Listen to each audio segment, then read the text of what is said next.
I've mentioned to you a few times, and it's been announced a few times, about a good friend of mine, and many of you know him as well. His name is Tony Mock, and he's been preaching for, over 30 years, and he's been a close friend of mine for about half my life, 20 to 22 years, all the time that I've been preaching. And I've had the opportunity each week to go down and visit him because he was diagnosed with cancer on May the 3rd, and it was very advanced and troublesome, and they decided to do some things at home, some homeopathic approaches to that, and they've been doing that. And so every week I would go and spend a couple of days with him. And last week I was supposed to go on Thursday, but I got a call on Tuesday morning from someone close to the family that they had kind of suddenly decided to move from treatment to really just sort of palliative care, like pain care. And that, I don't know, maybe you just get older and things change, but nothing has ever hit me that hard. I need to stop talking about it. But after a little bit of time, Summer was so great. She was like chasing me around the house, asking what was wrong, and I was slamming all the doors. But we got in the car and we went down there on that Tuesday to spend a couple of days there. And so she came with. I was really thankful she did. And we went to spend time with him, and he was getting adjusted to his pain meds and things. And on that Tuesday night, for the first time since he'd been sick, because it had been so rough, about 20 to 25 members of the Decker Prairie Church came and joined us on that Tuesday night. And we gathered in what he calls the Florida room. It's a little room out back, and gathered around and sang songs, did what you would do, what you've seen and done. We sang songs. We had some men who were able to do so to lead some prayers. And then near the end, and he was really just mustering up strength to sing a little and say some kind things. And right at the end, someone said, well, we should do some Bible reading. And he sort of perked up and lifted his finger like this. And he pointed to Mike Moriarty. Mike is an elder at the church there at Decker Prairie. He's a wonderful man, but he has been through a great deal. Maybe you remember a few years ago praying for little Mac Moriarty. That's Mike's grandson. And Mac passed away. And recently, earlier this year, Mike was diagnosed with cancer, so just a lot. And Tony raised his finger and he pointed at Mike and he said, do you remember what I sent you on the day that you were diagnosed? And Mike said, I do. And Tony said, Psalm 31. He said, David was really going through it. And David found a way to put his trust in God even in all of his trials. And then he kind of put his finger down, and Mike opened up to that text, which I want to ask you to do, please. Mike opened up to Psalm 31, and it's 24 verses, and he read it, and it was beautiful. And what we're going to do tonight is I do want to just read it for you, because what was true of David, and Tony wasn't kidding, David was really going through it. There were periods of David's life when he was being pursued to be murdered by King Saul, multiple occasions. There were periods later in his rule when he was being pursued to be murdered by his son, Absalom, when he was being sold out by people at every turn and having to live in like Philistine country in all of those periods. He went through nights in the wilderness, nights in caves, and many different things, and he was going through it. And the thing about this psalm that he wrote about that experience is it becomes an ode or a help to all who are also going through it. Tony's going through it, but he didn't bring himself up. He brought up Mike. That said a lot as well. Mike has and does, and I know that there are a great many, thank you for your prayer tonight, Grant. There are a great many here, those here and those unable to be here, who are going through it. And it is some form of despair, some form of trial, some form of pain, and this psalm is filled with how you seek God in that. So I want to read it for you, but first I want to illustrate what I'm telling you, which is these elements of struggle. So just kind of pick some verses with me for a minute. All you need to do tonight is have your Bible open to Psalm 31. Other than the very last passage at the end, this is where you need to be. He mentions in verse 2, incline your ear to me, rescue me quickly. Verse 4, you will pull me out of the net which they have secretly laid for me. Verse 7, I will rejoice and be glad in your loving kindness because you have seen my affliction. You have known the troubles of my soul. Verse 9, be gracious to me, O Lord, for I am in distress. My eye is wasted away from grief, my soul and my body also. Verse 10, my life is spent with sorrow and my years with sighing. We'll look at that verse again in a minute. He mentions his adversaries in verse 11 and the reproach and all of the difficulties. Verse 12, I am forgotten as a dead man, out of mind. I am like a broken vessel. I suspect there are people here who understand that kind of language. Verse 9, distress, grief that causes you to waste away, feeling like a broken and abandoned vessel in need of rescue. So this is not about Tony or Mike or anybody else, though I'm thankful that he brought it up, and I'm thankful that we read it, and I'm thankful for the words that he shared. This is for people here tonight who are hurting and need help. Can we read it together? I just want to read it through. Listen for those words, and then we'll go back and pick up a few things, and that's all we'll do tonight. In you, O Lord, Psalm 31:1, in you, O Lord, I have taken refuge. Let me never be ashamed. In your righteousness, deliver me. Incline your ear to me. Rescue me quickly. Be to me a rock of strength, a stronghold to save me. For you are my rock and my fortress. For your name's sake, you will lead me and guide me. You will pull me out of the net which they have secretly laid for me, for you are my strength. Into your hand I commit my spirit. You have ransomed me, O Lord, God of truth. I hate those who regard vain idols, but I trust in the Lord. I will rejoice, verse 7, and I will be glad in your loving kindness, because you have seen my affliction. You have known the troubles of my soul, and you have not given me over into the hands of the enemy. You have set my feet in a large place. Verse 9. Be gracious to me, O Lord, for I am in distress. My eye is wasted away from grief, my soul and my body also, for my life is spent with sorrow and my years with sighing. My strength has failed because of my iniquity, and my body has wasted away. Because all of my adversaries, I have become a reproach, especially to my neighbors, and an object of dread to my acquaintances. Those who see me in the street, they flee from me. I am forgotten as a dead man, out of mind. I am like a broken vessel. For I have heard the slander of many. Terror is on every side. While they took counsel against me, they schemed to take away my life. Verse 14. But as for me, I trust in you, O Lord. I say, you are my God. My times are in your hand. Deliver me from the hand of my enemies and from those who persecute me. Make your face to shine upon your servant. Save me in your loving kindness. Let me not be put to shame, O Lord, for I call upon you. Let the wicked be put to shame. Let them be silent in Sheol. Let the lying lips be mute, which speak arrogantly against the righteous with pride and contempt. Verse 19.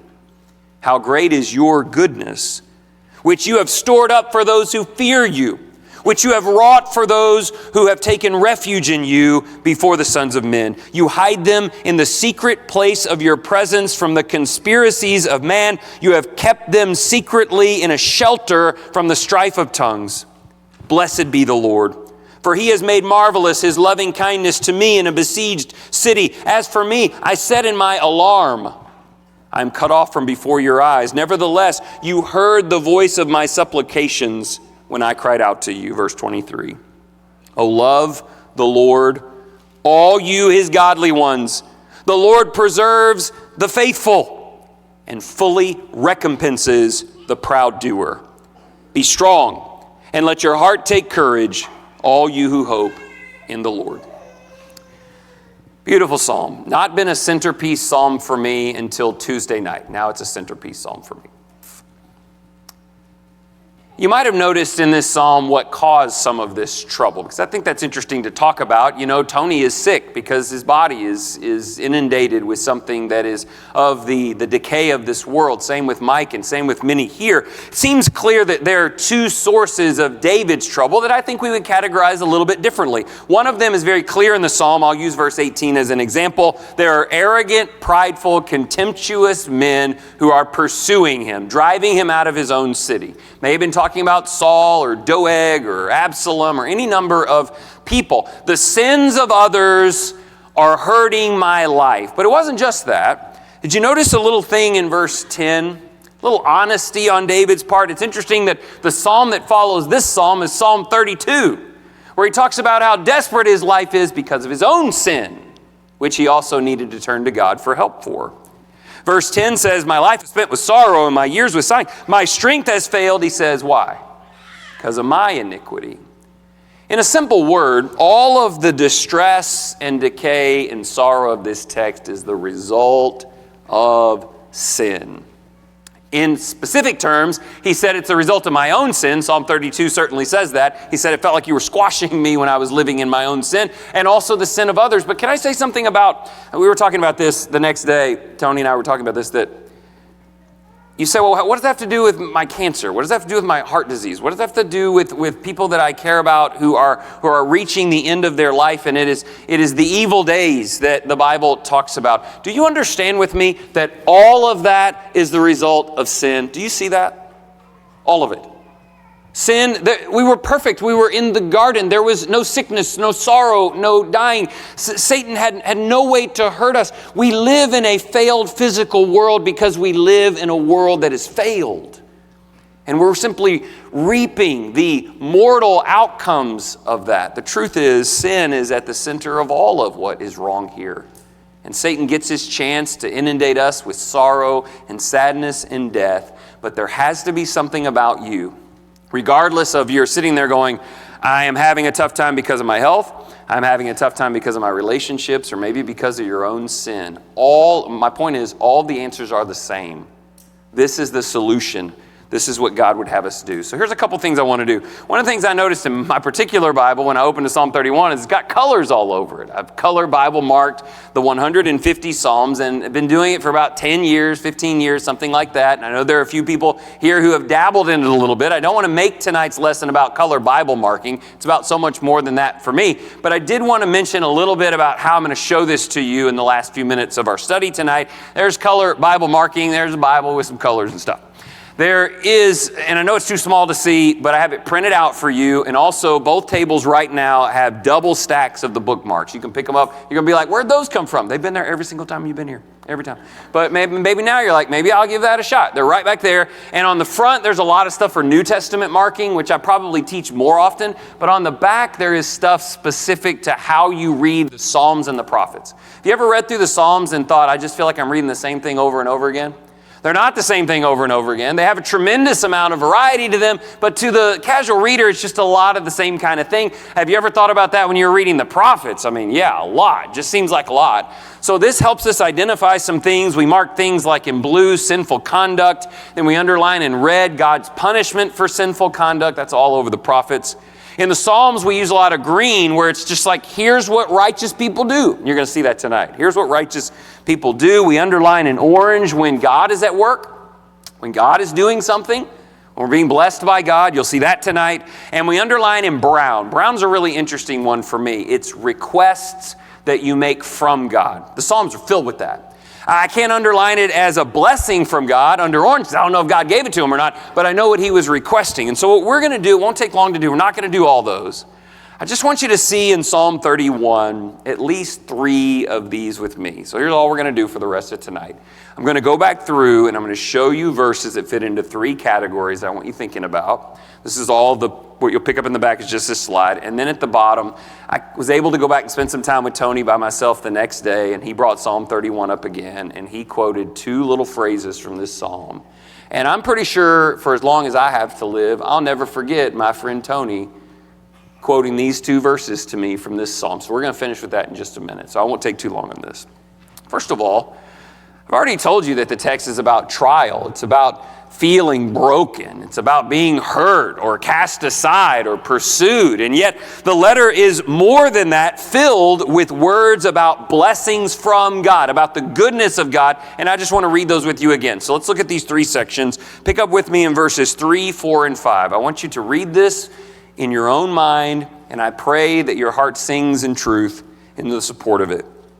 Psalm 31, 3, 4, and 5. You are my rock and my fortress. For your name's sake, you will lead me and you will guide me. You will pull me out of the net which they have secretly laid for me, for you are my strength. Into your hand I commit my spirit. You have ransomed me, O Lord God of truth. A couple of things stand out. First of all, in verse 3, it is for God's name's sake. I don't think we think about this enough. It was for God's name's sake that he will take care of David. He's going to take care of David because David belongs to him. He's going to shower blessings and help on David because to help David is to honor his own name. And if you're a child of God, that's exactly how it is for you. For God to bless you is to bring blessing to his own name. And yet David's the one who wrote this. He said, verse 4, you will pull me out of the net. That seems a little bold. You're going to pull me out of the net. I think you're going to get me through this. You know why he said that? Because verse 5, God had already done it before. Or he at least felt fully ransomed by God even in those moments. You've pulled me out of many times of trial before. Isn't that the case? You have ransomed me from my own sin. I belong to you. I know that you can do it. I think I mentioned this in this pulpit before, but I was preaching something like this, 20 years ago. Dumb kid. And I was like, God's pulled us through everything. Like, think about all the things God has pulled you through, and he'll get you through the rest. I mean, you've been through all kinds of things, and yet I bet you got all 10 fingers and all 10 toes. And some guy in the back was like, he had lost 3 fingers. I felt really bad about that. Doesn't always look like we want it to look, does it? Doesn't always feel like we want it to feel. It's not always the way we would do it. And yet, God is still your rock and your fortress. Verses 7 and 8. I will rejoice and be glad in your loving kindness because you have seen my affliction. You have known the troubles of my soul. You have not given me over into the hand of the enemy. You have set my feet in a large place. Just very quickly on that. I circled a bunch of stuff there, but he said, I know you see it, God. Do you know that God sees it? He sees he is compassionate and he sees everything that you're facing. And you might be like, Lord, deliver me and help me. But I wish we could just see a little ledger of where we would be if God had not already been helping you. Actually, it'd be a really short letter. Just say dead. If God had not been and lost and condemned, like God has helped. He said, you have not given me over into the hand of the enemy. I'm at this point. I'm at this point because you have kept me from them destroying me. And I already can feel beneath my feet the rock that is your name because you have set me in a large place. Verses 19 through 23. How great is your goodness, which you have stored up for those who fear you, which you have wrought for those who take refuge with you before the sons of men. You hide them in a secret place of your presence from the conspiracies of men. You keep them safely in a shelter from the strife of tongues. Blessed be the Lord, for he has made marvelous his loving kindness to me, even in a besieged city. As for me, I said in my alarm, I am cut from before your eyes, but nevertheless, you heard the voice of my supplications when I cried to you. Oh, love the Lord, all you, his godly ones. The Lord preserves the faithful and fully recompenses the proud doer. How do you respond when you're hurt, when things are going wrong, when you're in despair? Who in the room comes out fighting? Who's our swinger, our fighter, our thrower, our shooter? There's so many who, when we face these trials and we feel abandoned, we feel alone, we feel like life's unfair, we start lashing out. We lash out at family members. Sometimes we lash out at God. He said, look, I went through a point in verse 22, where I felt cut off from your eyes, but I know that you put me in a secret place of your care, and you see me, and I am not abandoned, and I am not alone. I am blessed by you. And verse 23 puts it kind of plainly. If I am faithful to you, you preserve me. Body, mind, for a time, soul, forever. And those who are proud, and those who lash out, and those who run from you, they will be recompensed. In the midst of all of this, he asks God for some things. So here's what I would recommend and try to encourage you to do. Whatever you're going through, I want you to take some time and talk about how great God is. If you need help, you've got a psalm that'll help you through this. Just read those verses that we just saw. Just read them until you can memorize them, until they're true for you. But in the midst of that, you may want to ask God for some things. We call this prayer, and that's effectively what the brown lines are. They're talking about prayer, and I just want you to note a few things. Verses 1 and 2, Psalm 31. In you, O Lord, I've taken refuge. Let me never be ashamed. In your righteousness, deliver me. And then he says this, incline your ear to me, rescue me quickly, be to me a rock of strength, a stronghold to save me. The saddest thing I can think about is someone who could have the strength of God under their feet. They could have the wind beneath their wings, as the psalmist says. They could be secure. They could be living in peace, and God has all of that. He's got all of it readily accessible, except He's waiting on you to ask Him. He's waiting on you to recognize that He can give it. David said, that won't be a problem for me. I'm starting off the psalm by saying, deliver me, hear me, rescue me, be a rock to me, and save me. And all of that is in the first two verses. He makes strong appeal for God. Verse 9, be gracious to me. Be gracious to me, O Lord, for I am in distress. That line may captivate the entire psalm in terms of requests. I am in distress and you know it. Lord, be gracious to me. You know what that says about David? You know, I've been studying a lot of the Old Testament characters, the ones where things went really, really bad. Some of them would do a bad thing and they'd be dead within seconds. Some of them, like David, did a whole bunch of stuff that you're not supposed to do, and somehow he keeps living. The difference is the spirit. It is the heart. David had a heart that was tender and that was loving and that didn't just appeal for God's help. He sought God's grace in his life. Are you asking for God's grace in your life? As I mentioned this morning, sometimes we can get so righteous that we forget that we're not even a little bit righteous. We can get so good that we forget that we're not good at all. Not in the aggregate. I need God's grace, and he pleaded for it. Look in verses 15 through 18. My times are in your hand. Deliver me from the hand of my enemies and from those who persecute me. Make your face to shine upon your servant. Save me in your loving kindness. Let me not be put to shame, O Lord, for I call upon you. Let the wicked be put to shame. Let them be silenced in Sheol. Let the lying lips be mute, which speak arrogantly against the righteous. This is a tough one. You guys ever heard of the term imprecatory? Just nod or shake or walk out. So imprecatory psalm, this is a little taste of imprecatory psalms.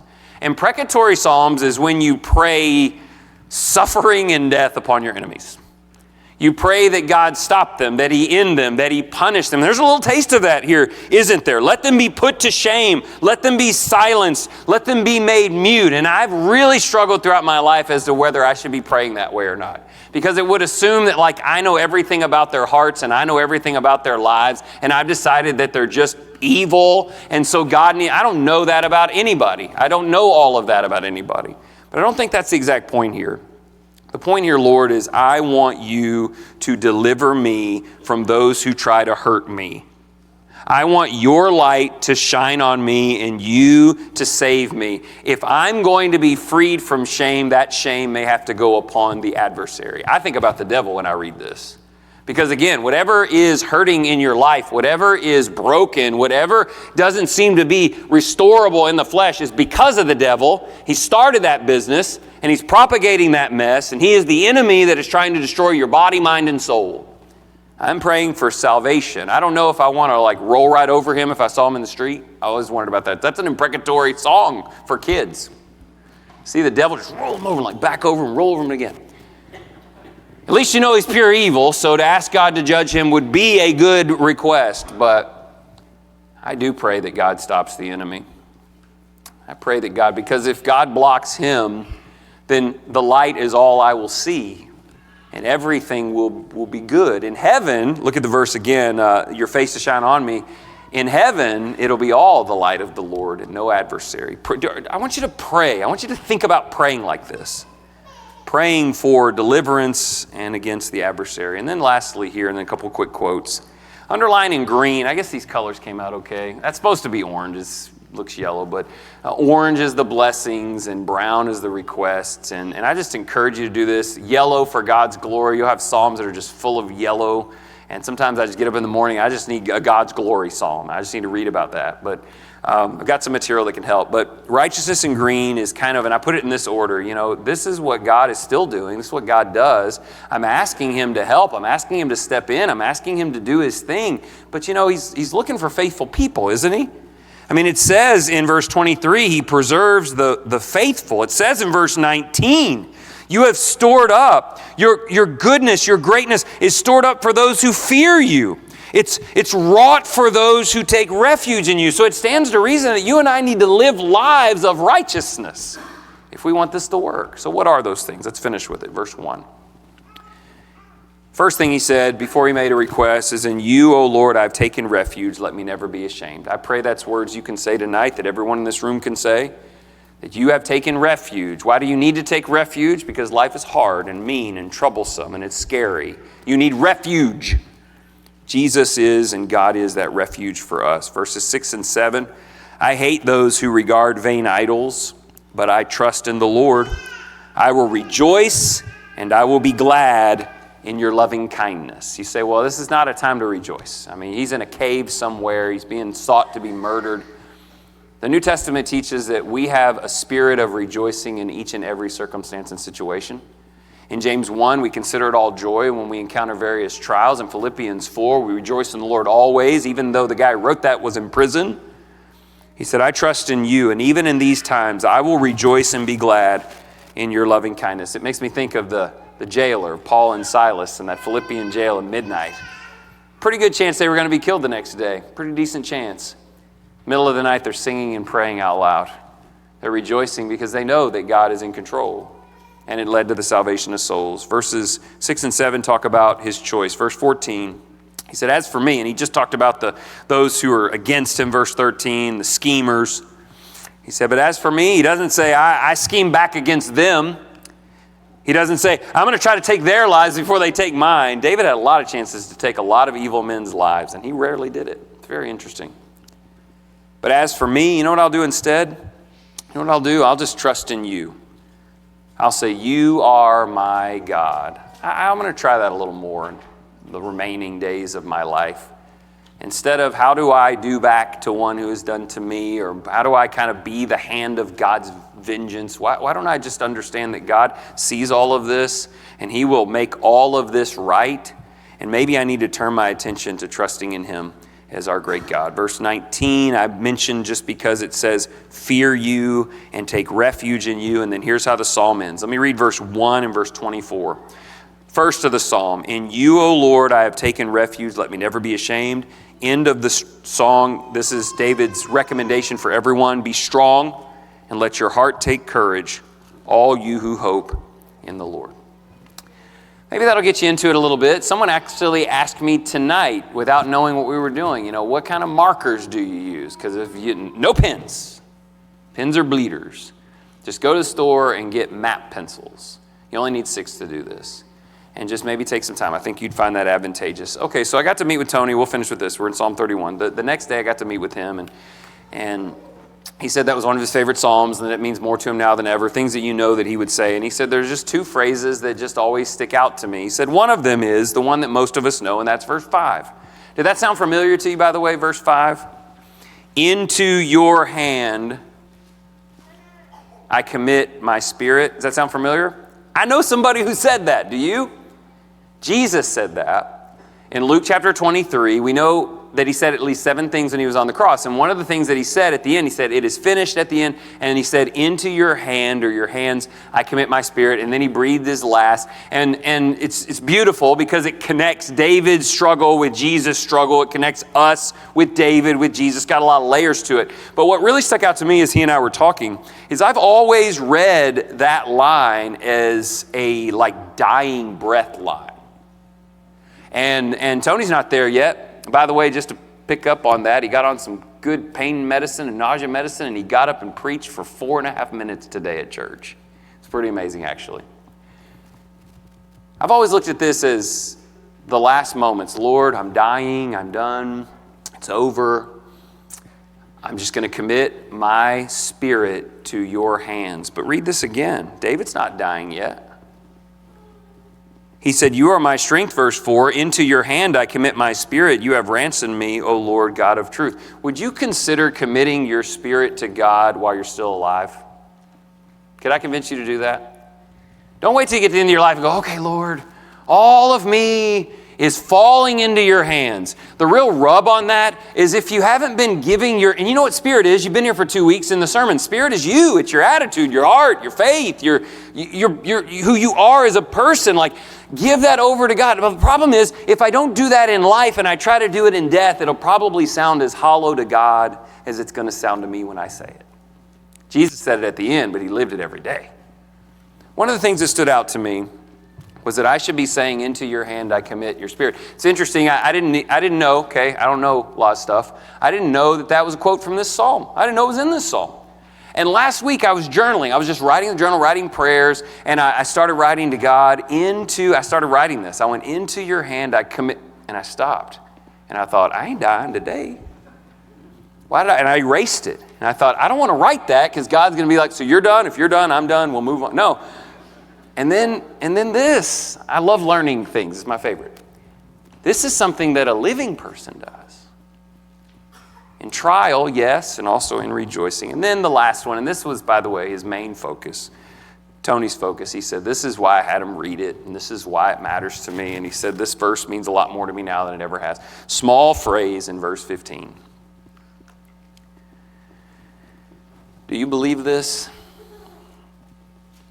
That your time, your lifetime, all of the times from your pre-birth, from your conception, beyond your death, all of your times are in God's hand.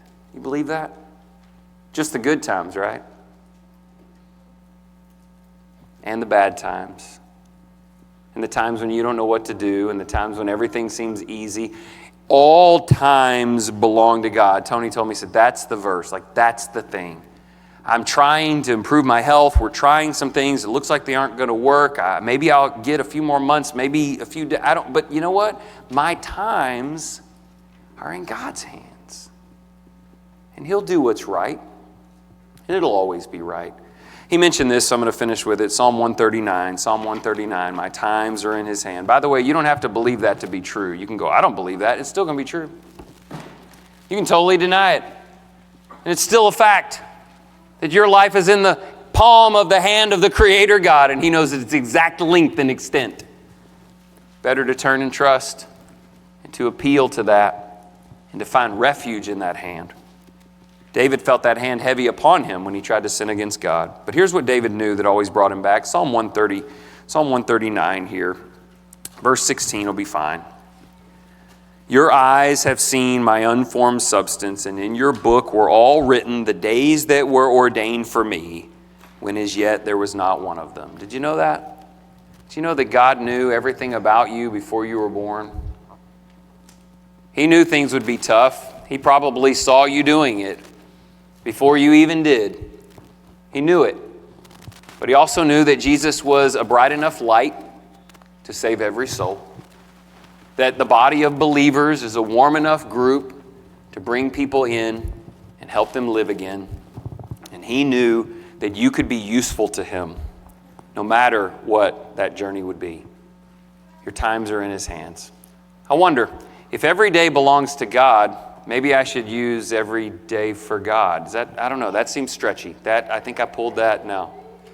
It reminds me of James, if we live, if the Lord wills. If you live, if the Lord wills, then live for the Lord's will. This is even more so. If you're alive because God sees you in his hand and lets you be there, then live like you're in God's hand. Live every day like you're in God's hand. And share what that means, like David did. I love how he ended his psalm by preaching a little bit. Verses 23. Hey, you guys need to love God because he takes care of his people. And your time is in his hand. Your time is in his hand. That's true. The question is, what do you want to do with that time? And is there anything you can do with that time tonight that would bring honor to him? Restoration to him? You want to become a Christian, be baptized into his son? Use your time well. The days are evil. That's Satan's business. The days get evil. But the time of now and the time and opportunity to obey belongs to you. Redeem it in his name as we stand and sing.